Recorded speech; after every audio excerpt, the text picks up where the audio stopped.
mereka. Nah, ini kan nilai empirisme yang memang tidak pernah mungkin terbongkar. Ini sudah. Tapi saya menyampaikan kebenaran saya yang hak di dalam iman dan Islam. Dan framing itu begitu memuakkan dan menjijikkan atas iman dan Islam. Sangat menyedihkan dan membuat saya kadang nangis. Saya kadang nggak bisa tidur. Saudara-saudara saya berani, saya tidak takut, bukan berarti saya nantang. Tidak. Tetapi ini pegangan iman saya. Ini giroh saya untuk menyatakan sebuah kebenaran. Kalau seorang Islam, dia tahu sebuah kebenaran dan dia tidak berani menyatakan, perlu dipertanyakan keislamannya. Lu Islam apa bukan? Lu Islam apa pecundang? Lu Islam apa pejuang? Pilihannya hanya di situ kok. Karena guru-guru kita tadi kan belum pernah menjadi mereka. Kalau saya kan pernah jadi anjingnya mereka. Nah, ini kan nilai empirisme yang memang tidak pernah mungkin terbongkar. Ini sudah. Tapi saya menyampaikan kebenaran saya yang hak di dalam iman dan Islam. Dan framing itu begitu memuakkan dan menjijikkan atas iman dan Islam. Sangat menyedihkan dan membuat saya kadang nangis. Saya kadang nggak bisa tidur. Saudara-saudara saya berani, saya tidak takut, bukan berarti saya nantang. Tidak. Tetapi ini pegangan iman saya. Ini giroh saya untuk menyatakan sebuah kebenaran. Kalau seorang Islam, dia tahu sebuah kebenaran dan dia tidak berani menyatakan, perlu dipertanyakan keislamannya. Lu Islam apa bukan? Lu Islam apa pecundang? Lu Islam apa pejuang? Pilihannya hanya di situ kok. Baik saudara, bismillahirrahmanirrahim. Assalamualaikum warahmatullahi wabarakatuh. Alhamdulillahirrabbilalamin. Allahumma sholli ala nabiyina Muhammad wa ala alihi wa ashabihi ajma'in amma ba'du. Segala puja dan puji syukur kita naikkan kepada Allah Subhanahu wa Ta'ala yang tentunya telah memberikan kepada kita nikmat iman, Islam, kesehatan, kekuatan sampai saat hari ini. Semua karena kemurahan Allah ya. Sholawat dan salam tak lupa kita naikkan kepada Nabi tercinta kita, Nabi Muhammad SAW beserta keluarga, karena di hari akhir kita akan menerima syafaatnya. Amin amin ya robbal alamin. Baik saudara, kembali dengan saya Agustan, Islam Care Reborn, dan tentunya saya mengingatkan bahwa ular tidak akan pernah menjadi merpati.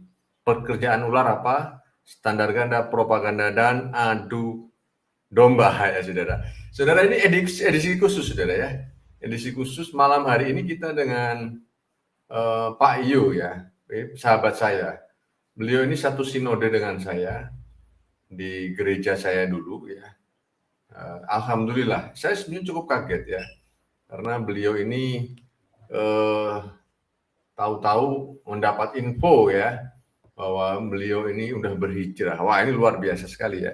Ini justru tambah semangat gitu ya. Ini membuktikan bahwa nilai-nilai kebenaran Islam itu akan ditelaah ya, akan direnungkan, akan dipikirkan bagi orang-orang yang berakal sehat, saudara. Ya. Dan ini tentunya satu ekspektasi yang luar biasa ya, yang dilakukan oleh sahabat saya. Ya, beliau dulu ini di wilayah Jawa Tengah ya. Dulu itu PD-nya Pak Karyono ya, tapi mungkin udah diganti kayaknya. Seperti itu saudara. Ini satu tema yang menarik saudara. Beliau ini juga kuat dalam penginjilan, jadi tidak diragukan lagi. Ya, kita berpikir begini saudara. Kalau kita sering mendengar bahwa di Eropa gereja dijual ya, banyak dijadikan kafe dan lain sebagainya, itu biasa ya. Kita berpikir itu hanya di luar gitu loh, di sini nggak ada ya, gitu ya. Nah, saya sendiri juga memang terakhir kan memang udah nggak pernah ngelutus ya, dan saya udah berhijrah. Memang kurang info daripada ini. Tapi malam hari ini saudara, ini ada sebuah testimoni yang cukup mencengangkan yang disampaikan oleh sahabat saya ini. Ya, karena sekali lagi ternyata banyak gitu loh. Nggak perlu kita ke Eropa. Ya, nggak perlu kita ke Eropa, ternyata di Indonesia pun juga banyak dijual. Saya juga rada ini bagi saya sebenarnya kejutan ya. Karena memang selama ini saya belum pernah dengar, jujur ya. Belum pernah dengar ya gereja dijual itu. Memang sinode yang saya ikutin, saya ikut sinode resminya ya, itu GPPS, lalu di Christian Ministry Church, itu cuma nggak lama, 2 aja ya. Terus ada GGP, Gereja Gerakan Pentakosta. Dulu pernah di Pinang, cuma saya nggak mau, karena waktu itu mantan dan keluarga nggak mau, karena mau ditaruh di perbatasan sana. Ya, karena anak masih kecil-kecil waktu itu nggak mau. Ada juga GBI Betani dulu waktu di Bima, ya cuma kita juga nggak mau ya, resiko kalau gereja masuk itu nanti ngalang-ngalai orang dunia. Kalau orang dunia itu ada sebuah nilai penghargaan, tapi kalau gitu tuh ngeri dah. Nanti dah kita ceritain sedikit lah ya. Enggak, kita bandingkan saudara, gitu loh. Di tempat kita tuh nggak ada seperti itu, setahu saya ya. Setahu saya. Oke, kita tidak berlama-lama lagi. Saya akan mengundang sahabat saya, ya, Pak Ignatius Yonatan. Ini kemarin saya kaget dilihatin loh. Ini saya lihat logonya GPPS ini ya. Ini bukan orang jauh sebenarnya ya. Baik, langsung saja saudara ya. Assalamualaikum warahmatullahi wabarakatuh, Pak Yo. Waalaikumsalam warahmatullahi wabarakatuh, Ustadz Agus. Iya. Ya. Alhamdulillah, kita akhirnya ketemu ini ya. Memang dunia ini ternyata kecil ya, kayak secobekan aja. Sempit ya. Sempit. Ngomong-ngomong, waktu Pak Yo di GPPS ini pengurus daerahnya siapa? Kalau tadi kan saya sebutkan, zaman dulu tuh Pak Karyono, cuma Pak Karyono kan dipindahkan di Manokwari, ngurusi di sana dan dia meninggal di sana kalau nggak salah. Ya, mohon diulang tadi, lepas headset saya. Kalau zaman Pak Yu dulu, itu pengurus daerahnya siapa Pak Yu? Masih Pak Karyono atau udah pindah, ganti? Oh, sudah diganti dengan Pak Siringo-Ringo, Jamintar Siringo-Ringo. Siringo-Ringo, iya. Di Wonogiri ya, majelis daerah. Wonogiri ya. Dia dulu bukan majelis daerah.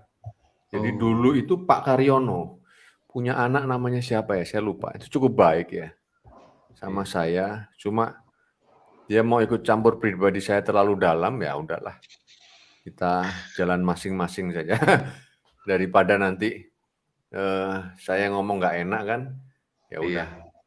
Seperti itu. Nah ini saudaraku yang dirahmati oleh Allah, ini memang kalau hidayah ya, saya kira orang itu kalau hidayah itu direnungkan itu nggak bisa menolaknya saudara. Walaupun sekali lagi saya sering katakan 3 hal yang akan ditanggung oleh si penerima hidayah itu.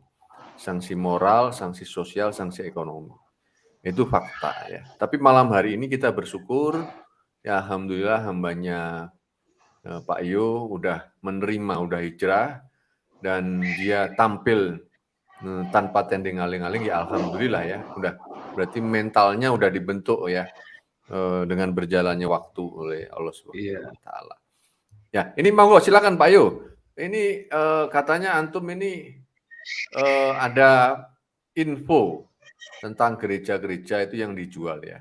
Karena saudara perlu ketahui, Pak Yo ini wilayah Jawa Tengah. Nah, saya terus terang nggak paham wilayah Jawa Tengah. Nah, beliau yang paham. Monggo silakan disampaikan Pak Yo. Iya, beberapa waktu yang lalu saya sempat di sebuah channel mengatakan bahwa sekitar 80% dari gereja yang kita lihat di hari ini di 20 tahun ke depan itu akan lenyap. Nah, kemudian ada beberapa komen yang mengatakan kalau apa iya, apa ada buktinya, apakah benar, apakah itu bukan karena sakit hati terhadap kepercayaannya yang lama sehingga membuat statement-statement yang sekiranya mendiskreditkan kepercayaan yang lama. Satu hal yang perlu saya jelaskan, yang pertama adalah tentunya saya di kepercayaan saya yang lama, buat saya kepercayaan saya yang lama berkali-kali saya katakan itu adalah agama yang baik. Saya tidak pernah menjelekkan atau mendiskreditkan. Sekali lagi, kepercayaan saya yang lama itu adalah kepercayaan yang baik. Hanya tidak benar. Jadi, ya, jadi ada kekeliruan beberapa komen netizen yang komen mengatakan saya menjelek-jelekan. Tolong dicari di sebuah statement saya, ada enggak saya menjelekkan? Tidak ada. Berkali-kali dan sekali lagi saya katakan kepercayaan yang saya anut yang lama adalah kepercayaan yang sangat baik, tapi tidak benar. Itu statement saya dan tidak perlu diulang-ulang bahwa tujuan saya bukan untuk menjelek-jelekan, tetapi apa yang saya alami itu yang saya ceritakan dan saya sharekan untuk supaya kita semuanya di dalam hidup ini bisa mengambil sebuah hikmah dari pengalaman-pengalaman hidup seseorang di dalam menjalankan keyakinannya. Begitu, Ustaz. Nah, ini kemarin saya sempat ambil gambar ada 3 gereja. Tetapi sebelum saya bahas tentang 3 gereja ini, perlu saya jelaskan bahwa sewaktu saya menjadi pendeta dan waktu itu saya bertugas di daerah Wonogiri, saat itu kira-kira 3 tahun yang lalu, saya sempat tidak percaya. Ternyata teman-teman saya ini, para pendeta ini, oknum pendeta ini, ada yang menjual gerejanya. Dan saat itu ditawarkan kepada saya dengan harga 400 juta. Ya, letaknya di depan terminal dan sangat bagus. Tetapi waktu itu saya berpikir untuk mencarikan dana supaya gereja itu terbeli. Cuma di dalam hati saya terbersit, ini rumah Tuhan, kenapa kok dijual? Itu salah satu contoh. Tetapi ternyata ada kejadian sebelum peristiwa saya ditawarin gereja untuk dijual itu, ternyata sudah ada di tempat lain, di kecamatan yang sama, gereja yang sudah dijual dan berganti fungsi menjadi masjid. Nah, disinilah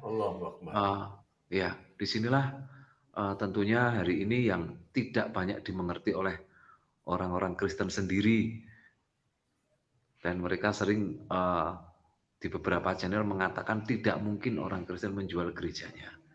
Nah, izinkan, ya, karena memang mereka orang-orang baik, kan tadi saya bilang, orang-orang baik tidak mungkin menjual tempat ibadahnya.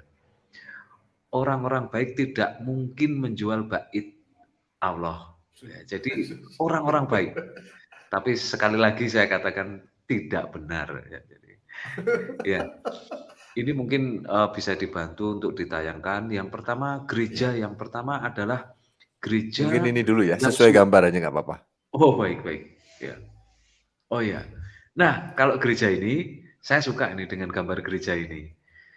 Gereja ini beberapa tahun yang lalu saya ditugaskan di gereja itu.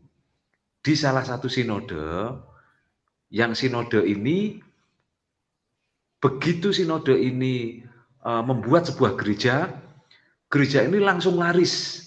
Karena gereja ini punya statement bahwa kita umat Kristen di Indonesia salah dalam menyebut Tuhannya.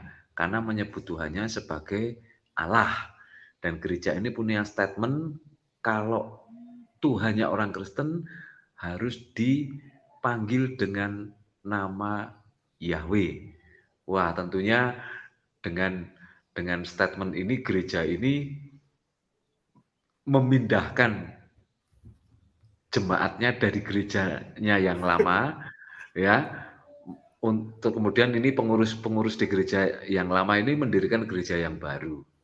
Kemudian jadilah gereja yang mempunyai sebuah gaya atau sebuah tatanan bahwa kalau memanggil nama Tuhannya bukan lagi Allah tetapi Yahweh. Tetapi sayangnya sinode ini tetap aja pakai Alkitab LAI hanya dengan mengganti nama Allah dengan Yahweh. Nah, singkat cerita,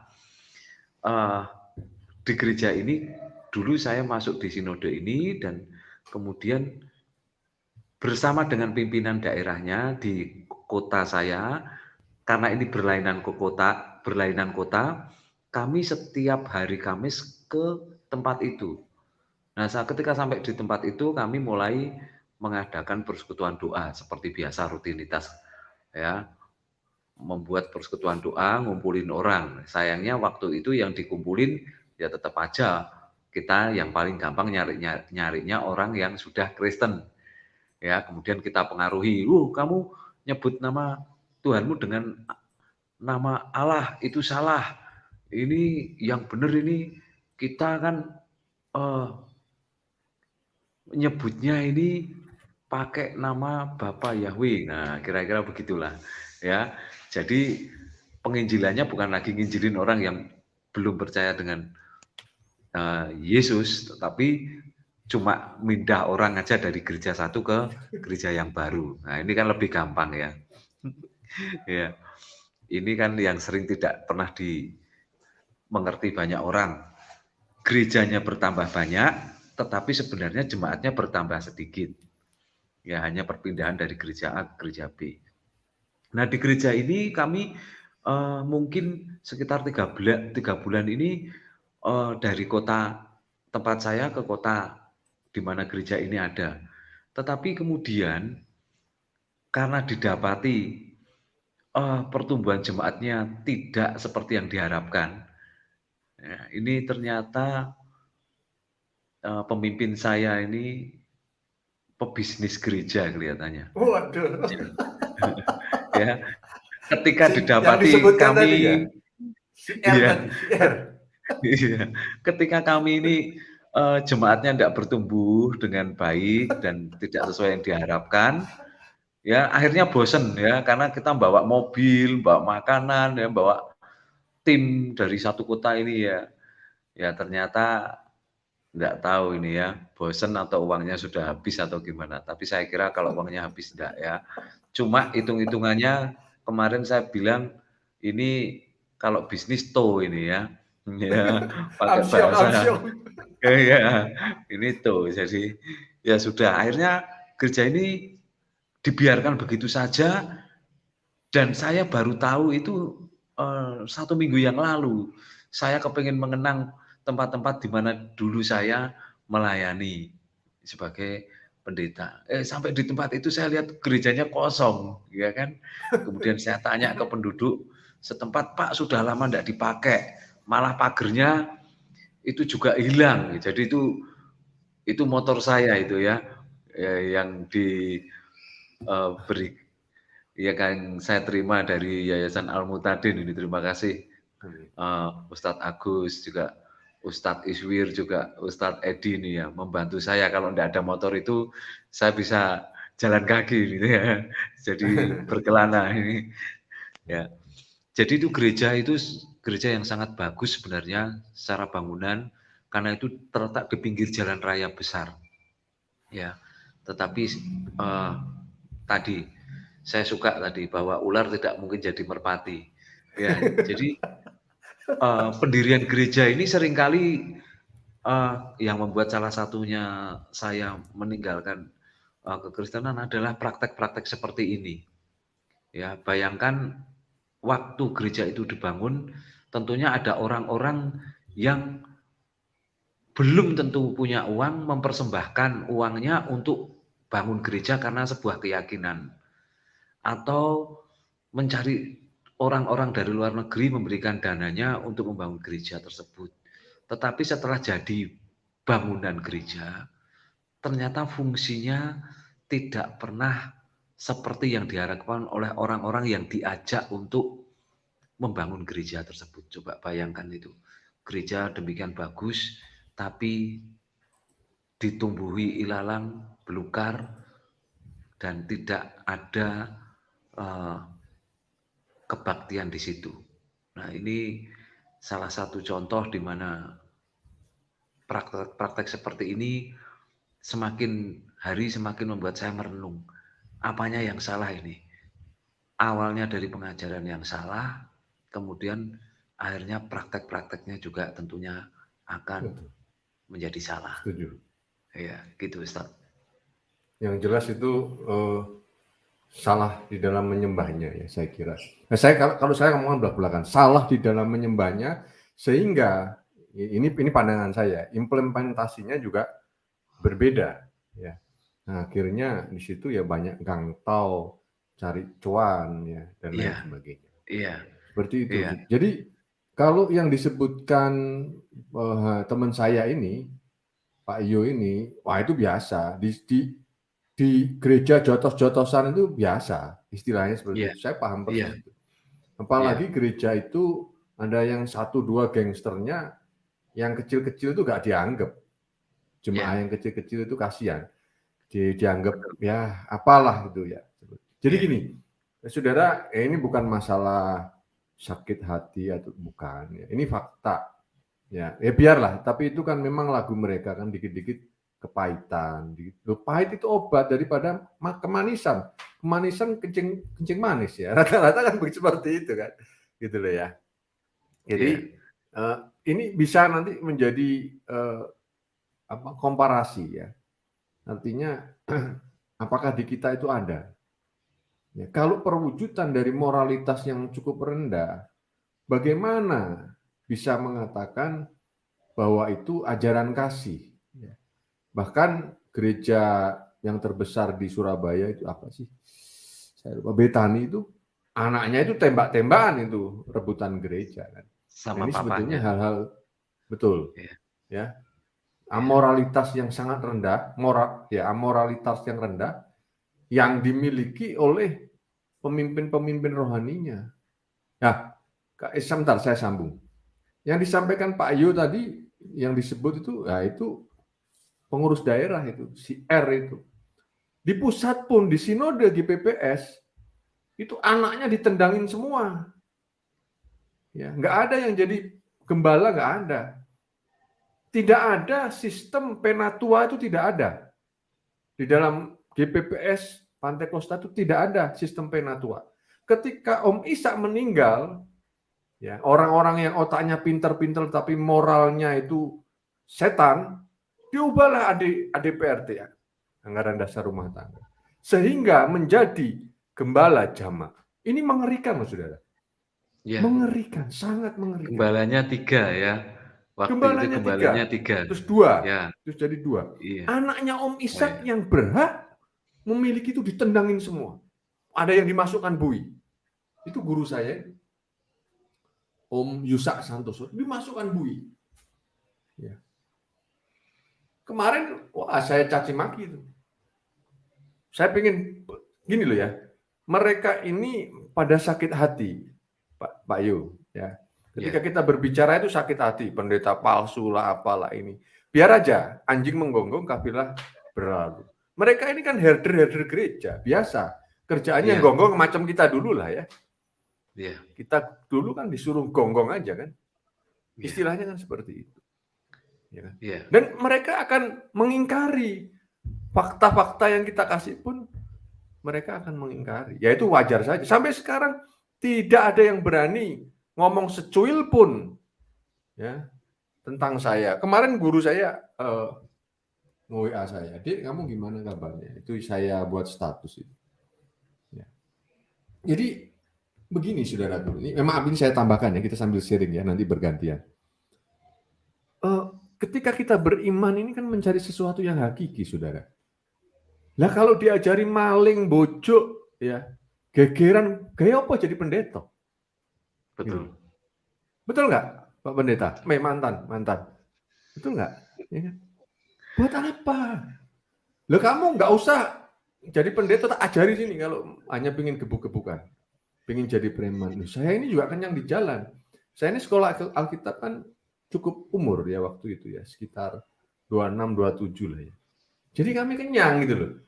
Nah kalau hanya gitu dipertontonkan, dan gini ya, oh kamu sakit hati ya. Bukan masalah itunya. Dan saya melihat moralitas yang sangat rendah yang dimiliki oleh para pendeta rata-rata,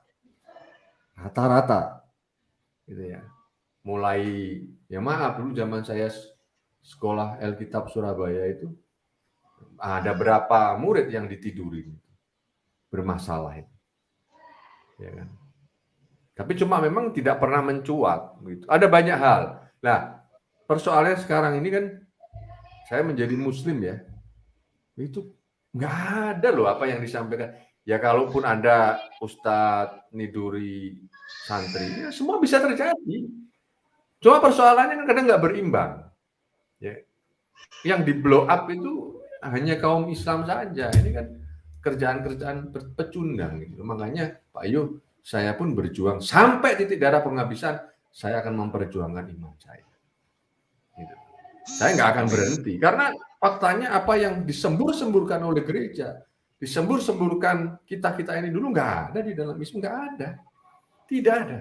Sampai detik ini tadi saya Jumatan, saya belum pernah mendengarkan Jumatan menyebut nama gereja. Jelek-jelekan gereja nggak ada. Tetapi kalau gereja ngomong, memang tidak secara eksplisit ngomong Bani Kedar, keturunan Ismail, intoleran, wah itu ya sering.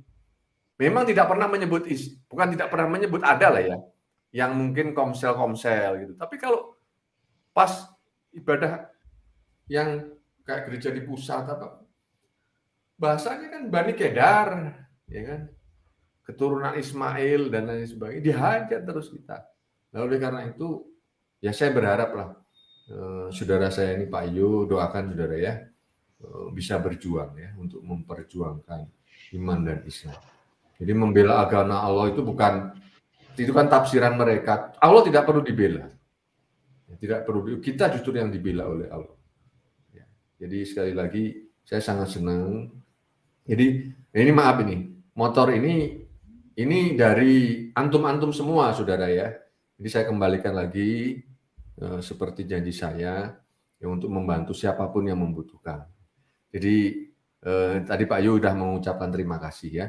Ini saya sampaikan sekarang kepada para donatur ya, para orang-orang yang mencintai Islam, ya, para muhsinin yang sering membantu Al-Muhtadin. Nah, ini bagian daripada antum-antum ya. Ini udah saya serahkan ke Pak Yu dan kami rutin kok. Kalau mau datanya boleh nanti minta, nanti kita kasih ke bendahara. Ya, ada yang kita bantu bulanan juga ada, ya sesuai kemampuan Al-Muhtadin lah ya.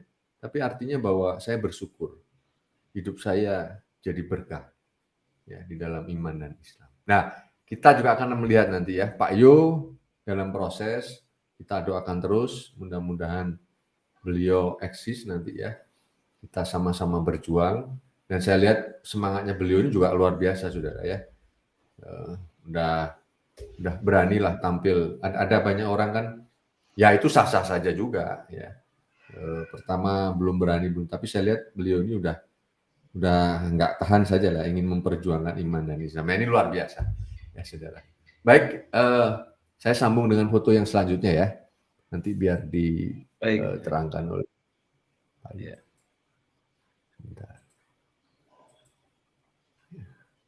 Jadi Pak Yu ini orang pendeta. Pendeta itu kebanyakan juga plus misionaris. Jadi keliling-keliling, dirikan jemaah itu biasa. Makanya hal-hal berkaitan dengan humas itu nggak terlalu mengagetkan lah, saudara.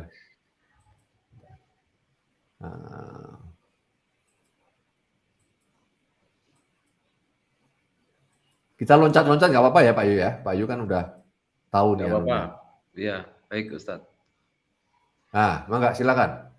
Oh iya, ini gereja ini saya kalau boleh sebut dulu ini gereja Baptis Indonesia. Ini letaknya sangat strategis karena ini kalau kita dari arah Solo, dari arah Klaten mau ke Jogja, kemudian kita akan kita ke kanan ini ke arah Ring Road. Ini persis gereja ini di pojokan, ya. Tetapi saya kaget, kok sudah dibeli dan dibuat toko bakpia. Padahal ini letaknya sangat strategis. Tapi waktu saya kebaktian terakhir di sana, memang jemaatnya hanya tidak lebih dari 20 orang waktu itu. Dengan keadaan gereja yang di pinggir jalan. Atau mungkin dulu sewa, Pak Yu? Oh bukan, karena ini gereja lama, bukan gereja yang maksudnya bukan gereja yang hari ini biasa kita dulu suka disuruh buka di ruko nyewa gitu, iya, bukan. Betul. Bukan, jadi ya. Bentuknya ini dulu bentuknya gereja yang kira-kira udah resmi Belanda, belum kira-kira? Oh resmi. Udah resmi belum? Iya. Oh, ada pelangnya berarti ya? Ada pelangnya. Wah, luar biasa. Iya, ada pelangnya. Saya stop dulu, sedikit saya komen. Baik. Saudaraku yang dirahmati Allah luar biasa ya. Sudah ada pelangnya ya. Bisa jadi BIM salah BIM ya. Bisa jadi toko. Ini coba kita berpikir pakai akal sehat nih. Gimana gitu loh ya. Mangga dilanjut Pak Jo. Iya. Jadi ini gereja resmi yang gereja kuno kita menyebutnya, bukan seperti hari-hari ini teman-teman kita merintis terus menghalalkan dengan segala cara pakai ruko ya kan, tanpa IMB, melanggar perda, melanggar peraturan pemerintah juga. Jadi kadang kan saya berpikir nih, kita mendirikan rumah Tuhan tapi melanggar semua perintah Tuhan. Ya, jadi kan repot ya. Ya, jadi baik tapi tidak benar tadi ya. Ya, jadi itu gereja lama yang sudah beralih fungsi. Mungkin bisa ditampilkan gambar berikutnya. Oke.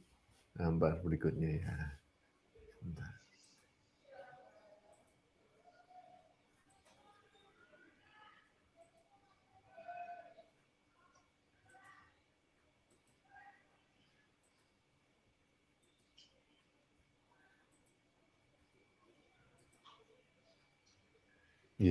Ini Mbak Yu. Oh ini ya. Ini di jalan utama juga ini. Jalan kelas 1 juga ini, di salah satu kota. Ini ada tulisan ya, saudara. Ya. Rumah dijual ini ya. Iya. Kalau mereka nulis gereja dijual, kan gengsi ya. Tapi anehnya tulisan gerejanya masih itu. Kalau bisa di zoom itu, ya itu ada tulisan gereja. Ya bisa dibaca sendiri ya. Nah itu dulu saya terakhir di situ itu jemaatnya hanya 6 orang. Nah hanya 6 orang, kemudian juga dibuat kayak sebuah bisnis usaha gitu tempat itu.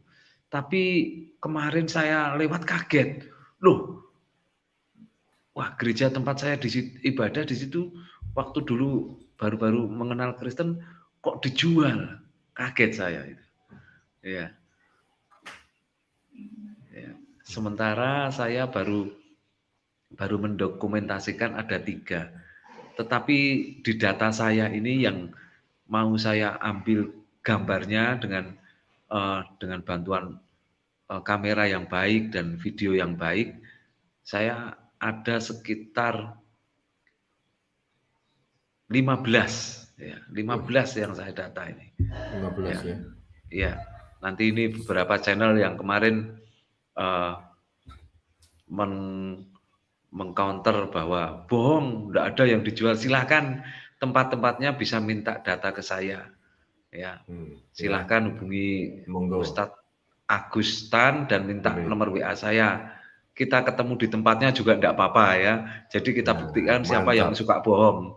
Ya, suka bohong, ya semuanya sukanya ditutup-tutupi dengan hal-hal yang baik, tapi tidak benar. Ya. Jadi kalau Baik saya tidak memang orang benar, tidak ya. baik, ya, ya. Kalau saya memang orang tidak baik, jadi ya. Tapi saya tetap berharap saya mencari kebenaran. Ya. Jadi kemarin-kemarin itu saya selalu membantu mereka mencarikan IMB, ya, merintis gereja buat persekutuan doa, sudah dapat 30-60 orang, saya kasihkan dengan sukarela. Tapi kalau sekarang saya disuruh lagi, ya, mereka, ya kan, ya, kemudian mereka laporan sama ketua sinodenya dan berteriak di gereja, haleluya, di sini ada penuaian jiwa-jiwa. Jemaatnya semakin banyak, ya. Kita yang di lapangan ini, ya, yang repot seperti Ustadz Agustan dulu, ya, di garis depan, ya. Gitu. Ya, alhamdulillah saudara ya. Ini saya senang, ini benar ya, hari ini tuh rasa plong banget ya.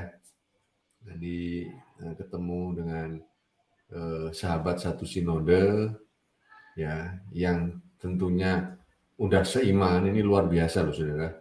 Ya, tadi ada 3 perspektif yang udah disampaikan. Yang pertama memang begitu banyak ternyata gereja itu dijual. Dan juga yang perlu dipahami, yang sering terjadi itu urban sebetulnya ya. Walaupun memang pemurtatan itu ada.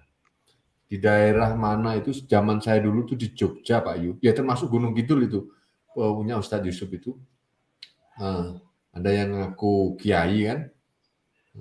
Akhirnya gereja itu minta bukti untuk menunjukkan jemaahnya, kehabisan stok. Ya, akhirnya tukang parkir, pengamen, pemabuk, penjudi diajak. Ya, dikatakan ini apa namanya, umatnya dulu gitu loh, umatnya dulu. Nah itu memang itulah saudara ya. Kita bersyukur ya, mantan-mantan dari Kristen yang berhijrah, kita ya, saya sampaikan sama saudara saya ini, kita ngomong apa adanya ya, nggak perlu juga kita cari ekspektasi manusia buat apa ya kan? Jadi kita nggak ada beban ya kan, dan perjuangan ini masih panjang gitu loh. Pak Yu dengan saya masih panjang saudara ya. Nah ini sebentar, ini kita bahas ini saudara saya ini Bang Koh Ayub kan ini ya, dijual mungkin nggak ada isinya, zaman no muslim sering protes dan demo. Nah, ini tadi dia nggak ngikuti ya. Kalau dia bilang begitu, kalau pengen buktinya boleh nanti lihat sama-sama di sana ya. Itu tadi udah diterangkan, udah ada. Silakan monggo Pak Yu, terangkan Pak Yu. Iya, jadi mungkin itu kalau apalagi gambar yang terpampang ini gereja yang sudah berumur sudah 30-an tahun ya. Itu kalau bisa di zoom itu silahkan dicek, itu bukan gereja yang baru yang tidak ada izinnya. Jadi gereja yang sudah berizin. Apalagi kalau yang di Jogja tadi itu gereja lama semua. Ini 2 gambar ini gereja-gereja lama semuanya. Bukan apalagi gereja yang yang udah hari jadi ini. kafe tadi ya Pak Yu ya, sebentar. Iya. Kalau ini kan juga bangunan lama, bukan bangunan baru. Iya. Sebentar. Jadi ini dia baru masuk kayaknya siapa? Koh Ayub ini baru masuk ya. Iya. Saya tunjukin yang Jangan di situ khawatir ya. Koh Ayub kan. Besok akan saya ambil video juga dengan izin gereja itu ya, supaya lebih mantap ya. Ya. Mereka ini apa namanya ya? Sebentar saya potong. Susah menerima kenyataan itu susah. Iya. Jadi ini kan ekornya kan zaman no muslim sering protes dan demo ya. Jadi tidak mau menerima kenyataan. Iya, betul. Menyalahkan orang lain, playing victim. Iya. Sama. Playing victim. Sama kayak Pak Yu sama saya dulu ya. Iya, betul. Ya. Jadi memang itu fakta orang-orang Kristen itu seperti itu. Nanti ada yang kayak di Selandia Baru yang nembakin orang, kayak kita nggak percaya, kita nggak yakin gitu loh. Itu bukan gitu loh. Itu bukan, padahal faktanya iya. Jadi hanya ini framing, dan makanya saya bilang kan standar ganda, propaganda dan adu domba itu melekat dalam hidup diri mereka. Dia nggak pernah mau menerima kenyataan gitu loh. Iya. Gini Ustadz, ini kan saya suka dengan statementnya si Ayub Khan ini. Yang dijual itu mungkin gak ada izinnya zaman now. Sekarang saya tanya, karena saya dulu ini orang yang suka buat persekutuan doa dan kemudian membuat ngurus izin IMB. Saya tanya dulu, kalau hari ini di demo, tentu ada yang salah di gereja itu. Betul. Ya, ada yang salah di gereja itu. Yang pertama pasti tidak berizin, dan izin itu sebenarnya sangat gampang diurus. Ya, syarat yang pertama 60 tanda tangan di sekeliling kita. Nah, apakah pendetanya mau turun di kampung, kemudian hidup bersama membaur? Kalau jadi temannya orang kampung, ada di daerah itu dan bisa diterima 60 orang, jangankan 60 orang, 600 sudah dikasih tanda tangan. Ya kan? Kemudian 90 orang jumlah jemaat, apa benar jemaatnya 90? Jangan-jangan minta gereja yang lain untuk nyumbang KTP-nya jemaatnya supaya 90. Iya, ya kan? Nah, ini Ayub Khan ini tidak tahu praktek-praktek seperti itu, atau dia tahu tapi karena dia membela imannya, kan seperti itu. Ya, kita ini orang di depan, kita ini orang praktisi, orang lapangan yang melakukan hal itu. Jadi kalau antum ini tanya, oke, kita ketemu, tak tunjukin nih gereja mana yang mau, ya. Bukan karena di demo, tapi ditutup sendiri, dijual sendiri, tidak ada jemaatnya, ya sendiri. Bukan menyalahkan Uclim. Uclim tidak pernah salah. Kalau rule-nya benar ya sudah. Ya gitu Ustaz. Betul ya. Ini saya tambahkan ya. Gini ya. Ini sebenarnya sering saya bahas ya. Batasan orang Kristen kayak Koh Ayub ini hanya mengapa sih kok ditutup? Mengapa sih kok demo? Ya. Hanya mengapa dong, bagaimananya nggak pernah. Iya. Kenapa itu terjadi itu nggak pernah gitu loh ya. Iya. Saya dulu pernah, ini sering saya sampaikan, saya khotbah baru 15 menit, FPI naik, ada dandim itu di depan saya, dandim, disuruh berhenti dibuyarkan. Saya bilang begini, Uclim ini agama nggak beres ini, orang ibadah dibuyarin. Ternyata saya di situ waktu itu masih baru karena tukar mimbar ya, di Sumbawa itu tukar mimbar. Ternyata ya gereja ini disomasi. Nah, yang macam-macam gini kan tidak pernah diungkit ya, tidak pernah dibuka begitu. Tabir ini nggak pernah dibuka. Ternyata dulu memang punya izin, tapi itu tadi arogan. Ya. Tiap malam tuh bangbung jam 10 masyarakat terganggu, akhirnya disomasi, ya kan? Nah, cuma ini jeleknya ini frame-nya itu ditutup, padahal punya kesalahan. Itu yang pertama. Lalu yang kedua, itu sering begitu banyak denominasi, walaupun jemaahnya cuma 5 ekor, 10 ekor, ya. Itu paling 3-4 kakak sampai paling banyak ya, kalau 10 ya paling cuma 3 kakak lah, 4 kakak lah ya. Itu pingin buat denominasi gereja-gereja sendiri. Saya dulu satu gang ya, saya dulu gereja rumah. Karena dia pingin aman, di kampung Bali itu ada GSJA. Sudah sampai kita mau baca-bacaan itu sesama Kristen. Sudah kita kasih tahu, kita di sini ini kan satu, dan jarak aturan gereja itu kan ada sekian meter kan. Dia enggak, karena ada yang minjemi pengusaha di pinggir jalan. Nah, saya ada masuk ke gang 1, 2, 3. Dia ikut satu gang sama saya.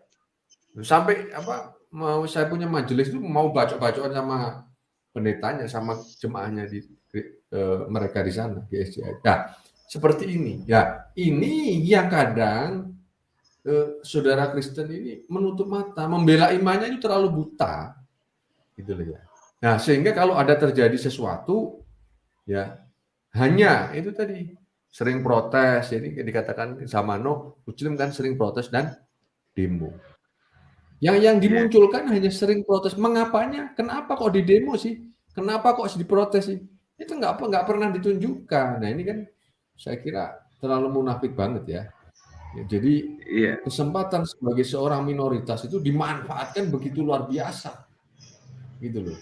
Begitu luar biasa sehingga hanya playing victim. Nah, saya kira ini tugas kita, ayo untuk sekarang kita udah Muslim untuk memperjuangkan ini. Ya, Pak Ayu sendiri sangat paham lah. Kita berdua paham. Makanya saya pun juga ngotot begitu loh.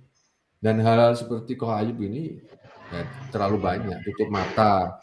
Karena doktrin mereka senantiasa mengarahkan ya ketika berbicara tentang hal-hal yang kurang baik ya kepada Islam.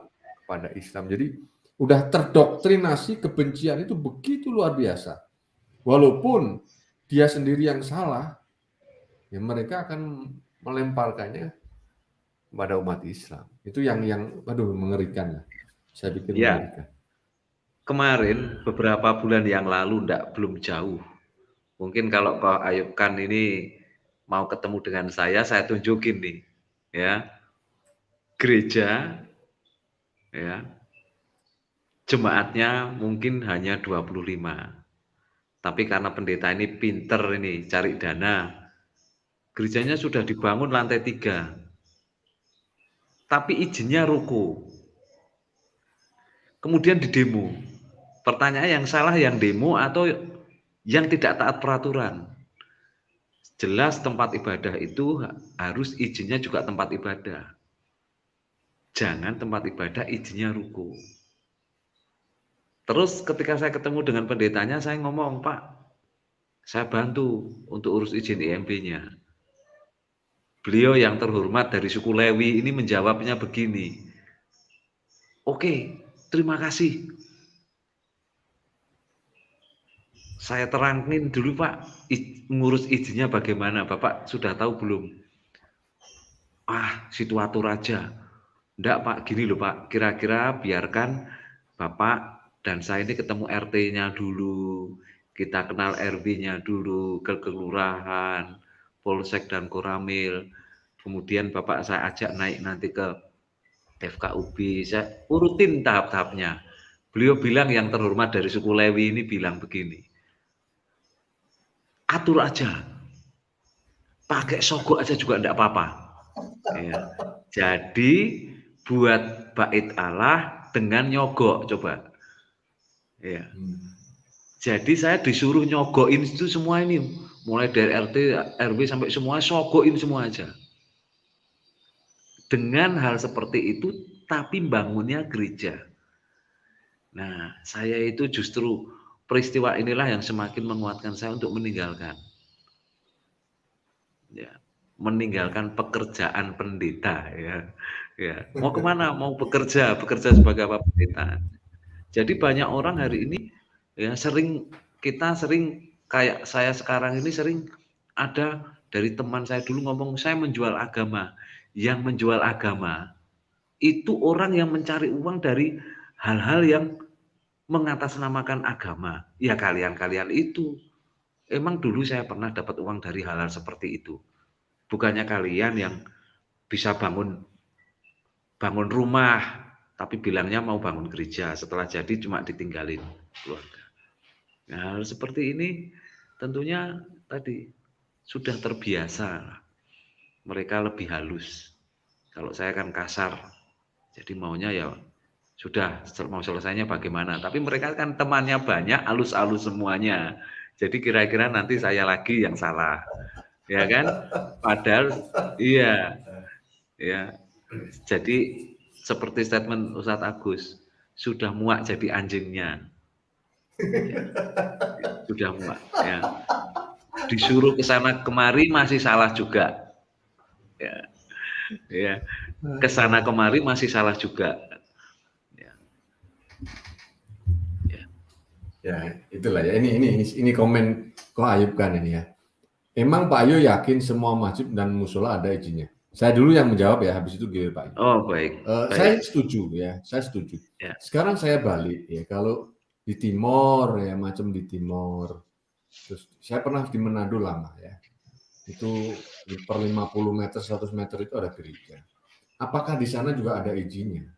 Nah, ini kan sebetulnya pertanyaan egois yang hanya ingin menyalahkan orang lain, membenarkan diri sendiri.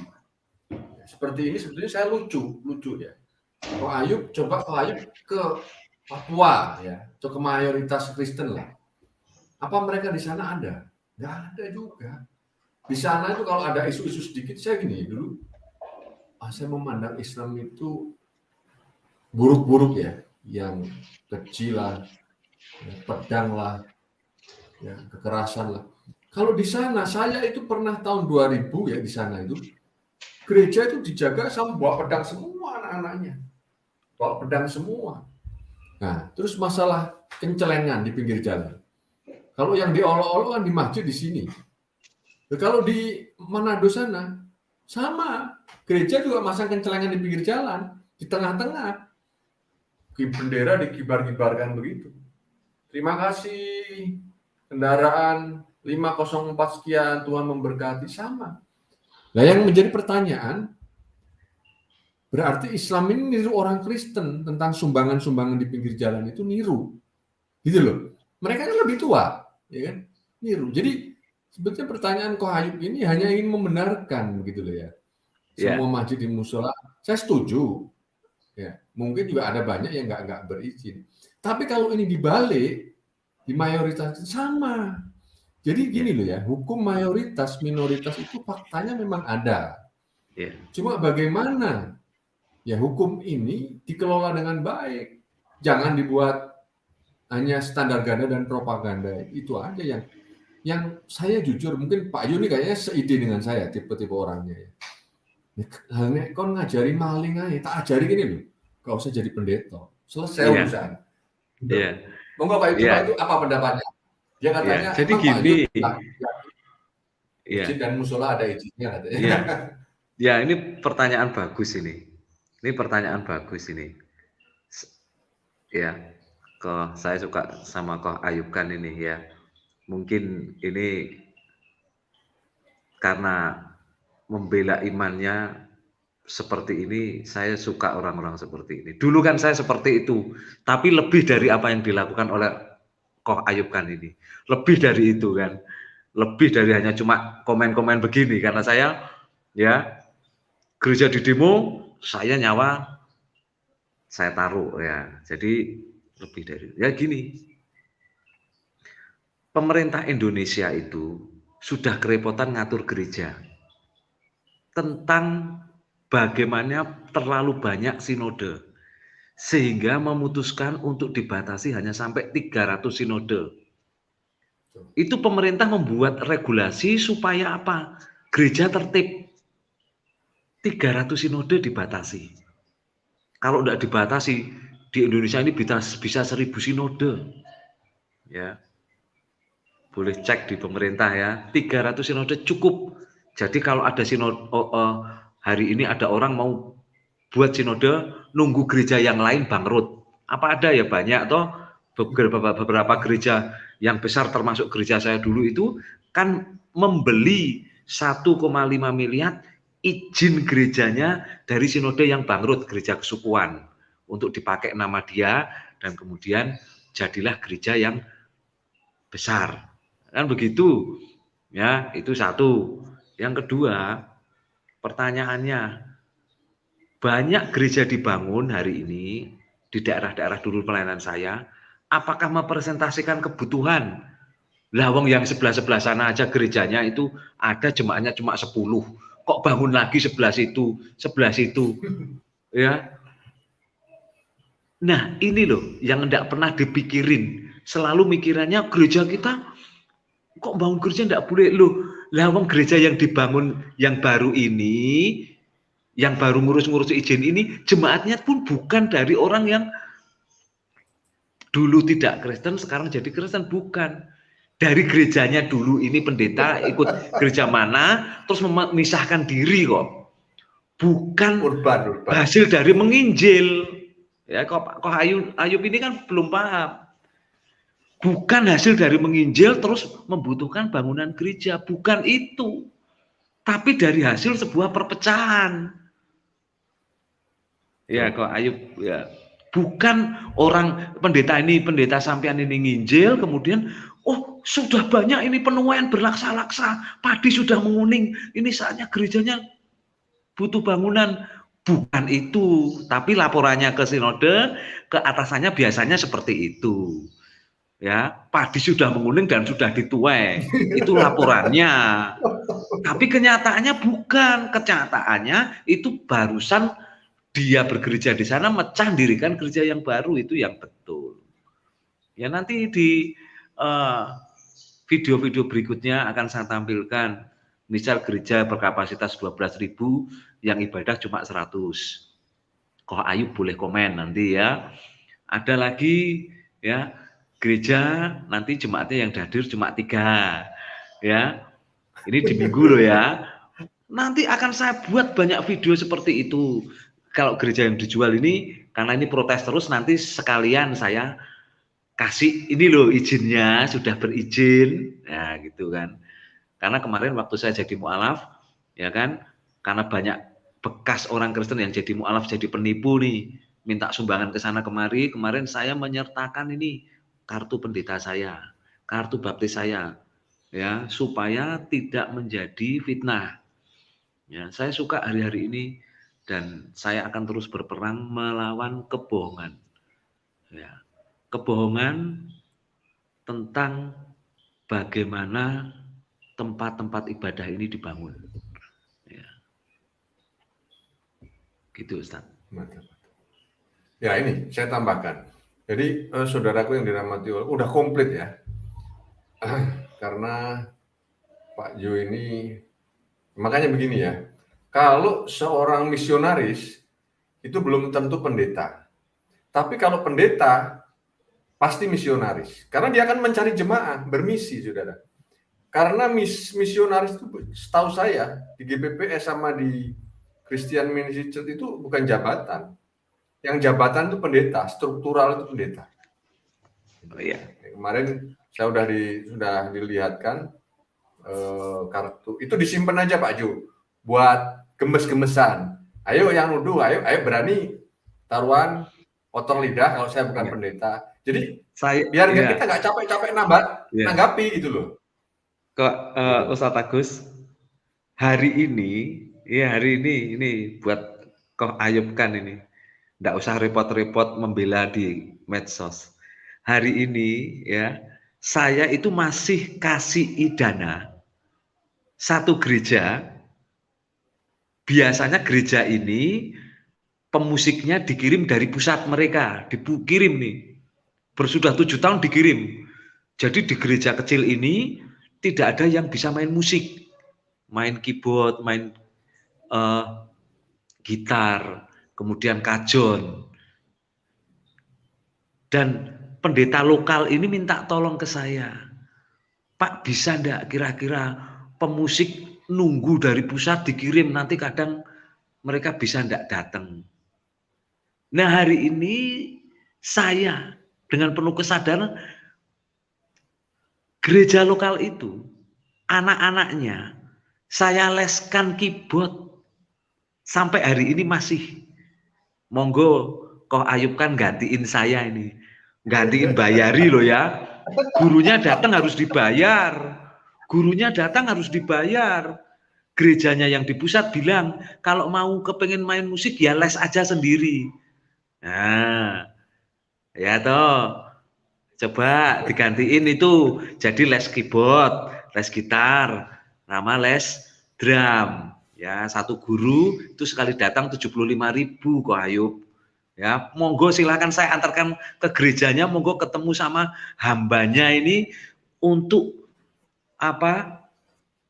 Kita sama-sama tidak hanya cuma di medsos kita membela iman kita, tapi yuk praktek. Ya, 7 tahun saya ada di garda depan sampai hari ini nih. Ya, sampai pendetanya itu belum tahu kalau saya hari ini sudah muslim ya. Karena pendeta ini sudah sepuh-sepuh, saya kasihan ya.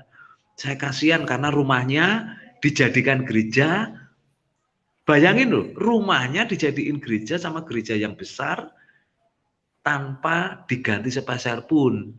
Nanti sertifikatnya suruh ganti namanya sinode, jahat kan? Ya, asetnya mintanya aset sama persembahan ya, perpuluhannya suruh ngirim juga ke sana. Ya.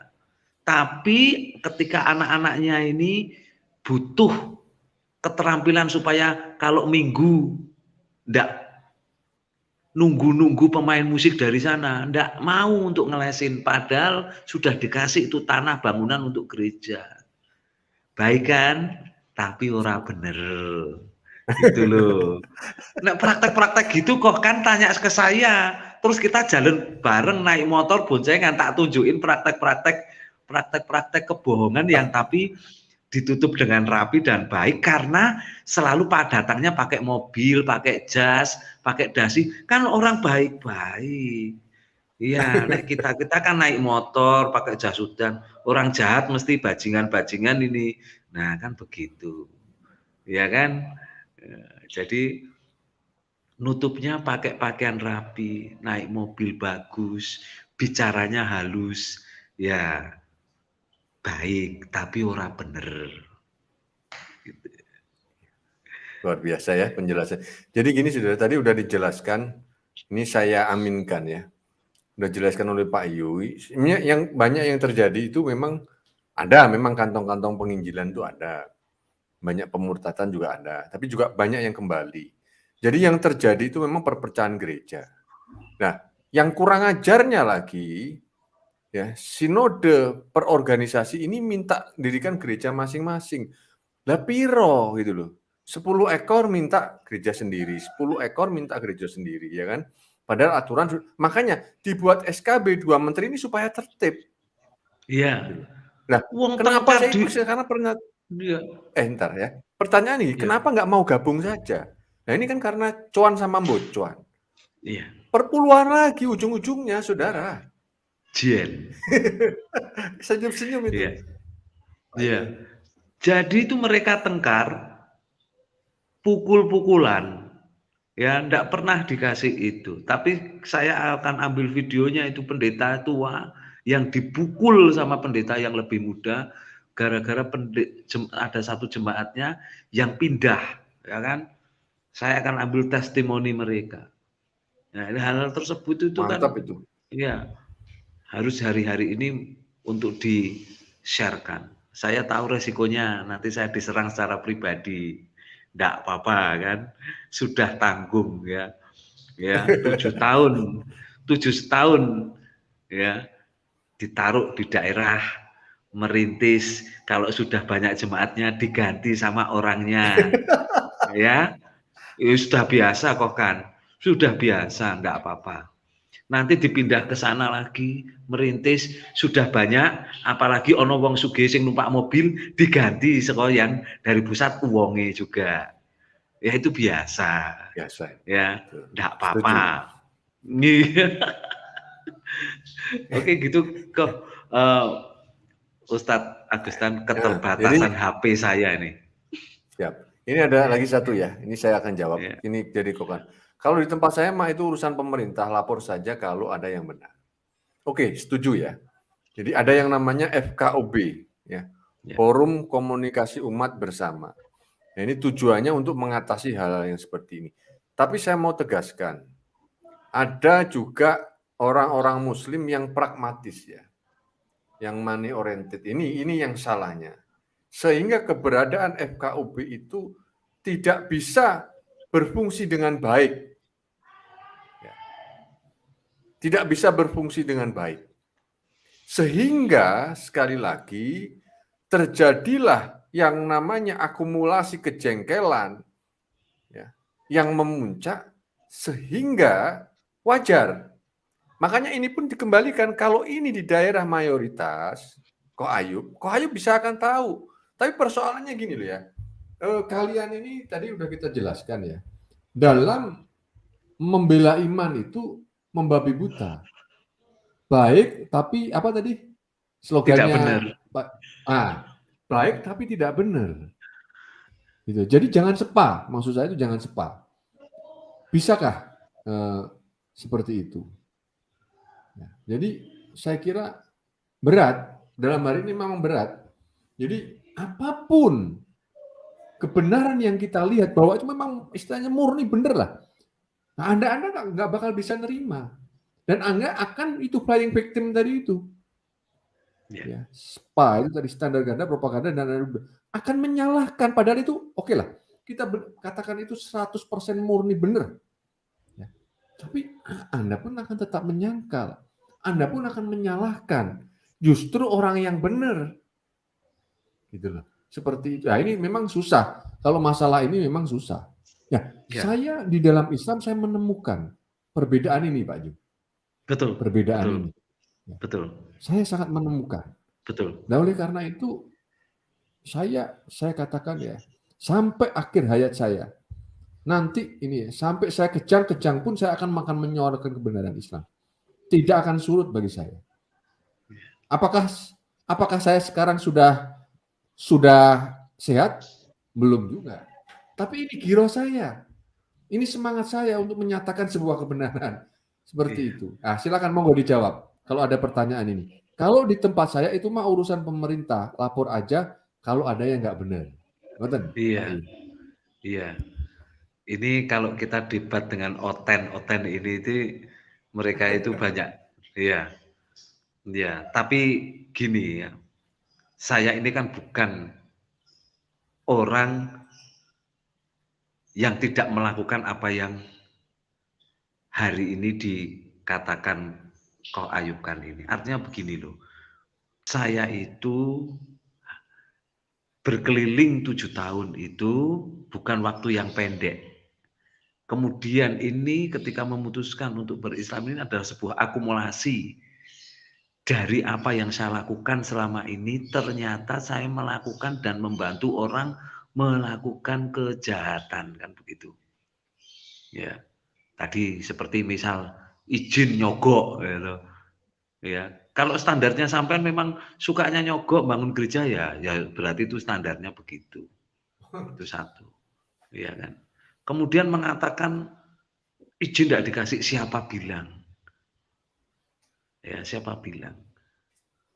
Dulu saya merintis gereja pun tidak ada yang demo. Karena apa? Karena saya turun ke masyarakat, kemudian mengurus itu dengan benar, tidak ada masalah. Jadi playing victim itu selalu dilakukan terus-menerus seakan-akan mengalami ketidakadilan, tapi sebenarnya tidak ada. Yang ada hanya sebenarnya pendetanya sudah ketakutan sendiri, mau ngurus ini itu sudah tidak berani. Kemudian ya ending-endingnya dibuat aja kayak saya ini memang benar-benar di demo, kemudian dianiaya, lah itu repot ya repot ya. Sudah repot itu.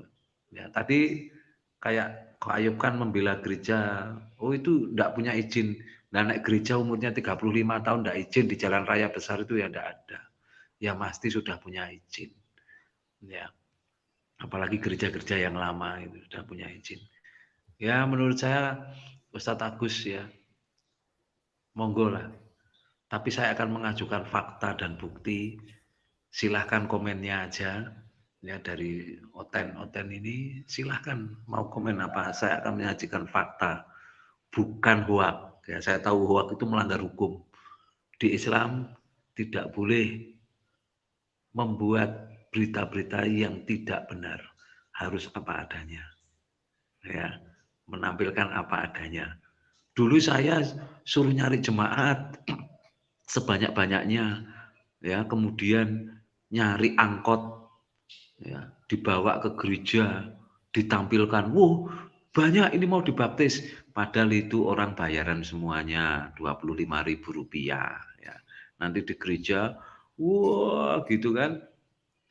Nah, banyak praktek yang seperti itu yang tidak pernah terungkap. Kita akan ungkap. Ya. Luar biasa ya saudara. Jadi itu tadi saudara, kita menjadi hamba Tuhan. Ya maaf dulu ini ya, menjadi pendeta itu kan yang sesungguhnya ya, yang ingin dicari itu kan iman yang hakiki ya, dalam konteks dan prakteknya yang benar-benar. Cuma ya pada kenyataannya seperti itu. Tapi pendeta-pendeta ini yang mengingkari, saudara, Ya. mengingkari. Udah itu tadi udah bergelimang harta, udah banyak jemaah, udah ada pengusaha yang masuk, itu buta, banyak, saudara. Ya tetap ada yang benar, tetap ada. Tapi Ada. saya melihat lebih cenderung kepada pragmatisme, ya. Nilai-nilai adab, ya. Nilai-nilai yang diajarkan di dalam kitabnya itu, ya dalam prakteknya song itu realitas, itu ya, itu realitas. Ya seperti yang saya katakan tadi, Om Ishak Liu itu salah satu founder Pantai Kosta di PDI pertama, dan dia mendirikan gereja Pantai Kosta Pusat Surabaya. Apakah ada anaknya yang jadi gembala? Menurut anggaran dasar aturan itu jadi gembala. Tapi karena nafsu pendeta-pendeta ini ditendangin semua, saudara. Ditendangin semua, sehingga muncullah gembala jamak, penatuaan. Ini konyol sekali, saudara. Dan praktek-praktek ini begitu banyak dilakukan, ya. Terus kita ini yang awalnya ingin mencari sesuatu yang hakiki, Ya, betul. hakikinya di mana? Gitu loh. Kalau hanya ya model-model begini, makanya saya katakan, kamu kesini saya ajari. Saya lebih lihai daripada, ya cuma kan Betul. persoalannya ketika disebut pendeta ini kan perwujudannya orang yang suci, ya kan? Orang yang menjadi suri teladan, ya kan? Orang yang baik dan lain sebagainya. Tapi pada kenyataannya Suku bangkai Lewi. semua. Suku Lewi. Ya itu suku, menyebutnya suku Lewi. Ya, tapi itu tadi, saudara, segala cara digunakan. Ya itu urusan mereka. Urusan mereka, kita berbangga hati. Ya kita jujur, Ustadz juga ada yang bajingan, ada yang nggak beres juga ada. Ya. Tapi sekali lagi, kalau saya melihat dari nilai-nilai yang diterapkan dengan cukup ketatnya, bukan cukup ketatnya ya, ketatnya hukum Islam, kalau dikomparasi tentunya, ya saya berani diaduk. Cuma dengan fakta yang ada ini kan memang banyaknya framing ya, di blow up habis-habisan dan lain sebagainya. Tapi saya ketawa lah ya, ketawanya apa?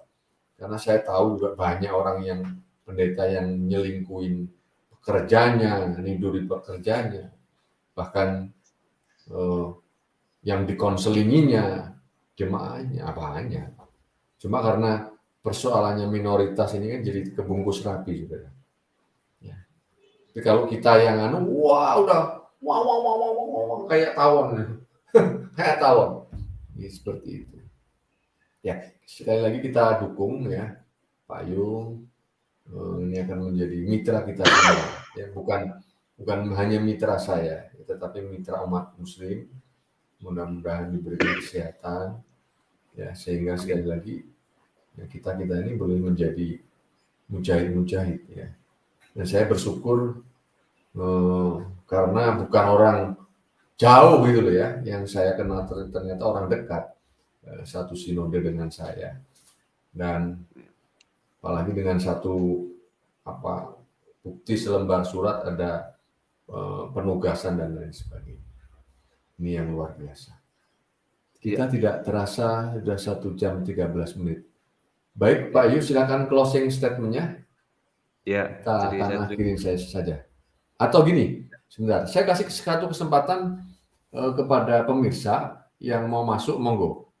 Tapi dengan catatan ya, dengan catatan pernah mengetahui ada gereja tapi beralih fungsi, gitu loh ya. Monggo silakan masuk ya. Jadi itu saya kira. Sambil monggo Pak Yu closing statement. Ya. Jadi seperti tadi saya katakan, di hari ke depan dengan bantuan beberapa teman saya akan ambil dalam bentuk video supaya bisa ditampilkan lebih jelas ya. Tentunya saya akan menghadapi banyak resiko ketika melakukan itu ya. Tapi saya lebih suka resiko yang sekarang dibandingkan dulu. Dulu sama-sama juga resiko toh, ya mengurus izin gereja, ya itu beresiko, ya. Tetapi saya lebih suka hari ini karena hari ini resiko yang saya hadapi untuk memperjuangkan tentang kebenaran, bukan membela orang-orang serakah.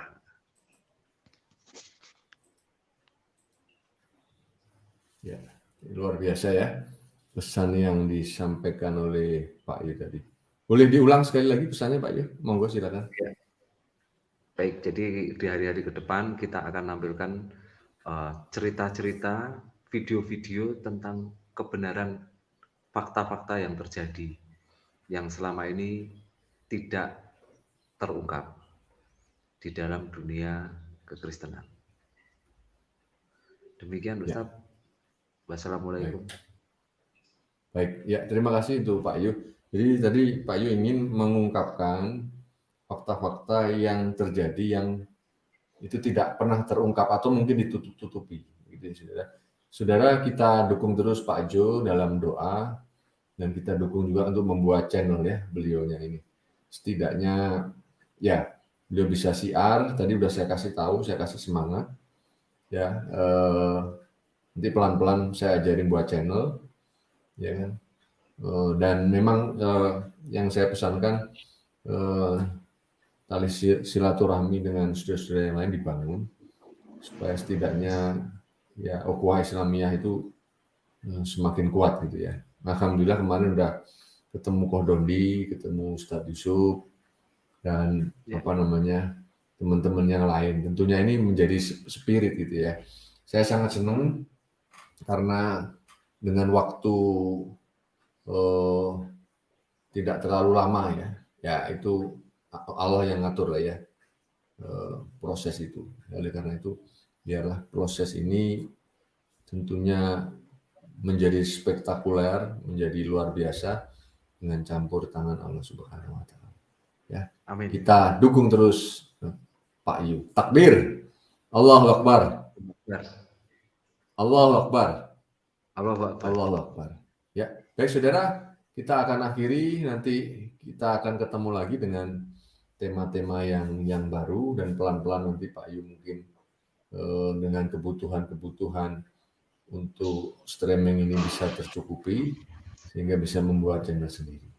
Ya, saya kira seperti itu. Terima kasih semua saudaraku yang dirahmati oleh Allah. Saya akan tutup dengan doa kafaratul majelis. Subhanaka wa bihamdika asyhadu alla ilaha illa anta astaghfiruka wa atubu ilaik. Wassalamualaikum warahmatullahi wabarakatuh. Allahu Akbar. Allahu Akbar. Allahu Akbar. Karena guru-guru kita tadi kan belum pernah menjadi mereka. Kalau saya kan pernah jadi anjingnya mereka. Nah, ini kan nilai empirisme yang memang tidak pernah mungkin terbongkar ya. Ini sudah. Tapi saya menyampaikan kebenaran saya yang hak di dalam iman dan Islam. Dan framing itu begitu memuakkan dan menjijikkan atas iman dan Islam. Sangat menyedihkan dan membuat saya kadang nangis. Saya kadang nggak bisa tidur. Saudara-saudara saya berani, saya tidak takut, bukan berarti saya nantang. Tidak. Tetapi ini pegangan iman saya. Ini giroh saya untuk menyatakan sebuah kebenaran. Kalau seorang Islam, dia tahu sebuah kebenaran dan dia tidak berani menyatakan, perlu dipertanyakan keislamannya. Lu Islam apa bukan? Lu Islam apa pecundang? Lu Islam apa pejuang? Pilihannya hanya di situ kok.